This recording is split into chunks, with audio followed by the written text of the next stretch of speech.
A $50 valve. That's all it took to shut us down for 8 hours. But here's the thing, the valve wasn't defective. We caused this failure, and I guarantee some of you are making the same mistake right now. Let me show you what happened.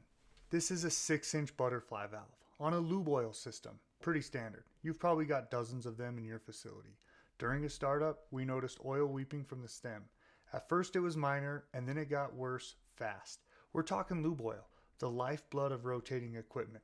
You can't just watch it and hope for the best. We had to shut it down and address it immediately. Here's where it gets interesting. When we pulled the valve, there was no obvious damage. Packing looked fine, seals intact, so we started asking questions. When was this installed? Who installed it? What torque spec did they use? And that's when the silence got loud.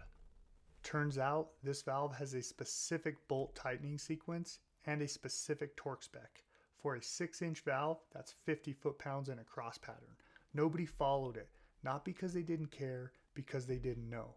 The documentation existed, but it never made it to the people turning the wrenches. So when those bolts were tightened unevenly, the flange stress caused the stem seal to fail prematurely.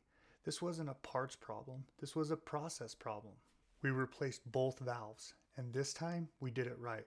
Proper sequence, proper torque. And we wrote the installation date directly on the valve body with a Sharpie. Simple and effective. Now anyone who touches it in the future knows exactly when it went in.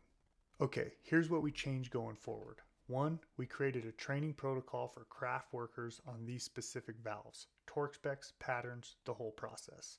2, we're sending these failed valves back to the manufacturer for root cause analysis. Free service, by the way, always ask. The lesson, sometimes it's not the big catastrophic failures that get you. It's the small stuff that nobody documents, nobody trains on, and everybody assumes someone else handles. So don't assume, verify. What's the smallest thing that's ever caused you the biggest headache? Drop it in the comments. I want to hear your stories.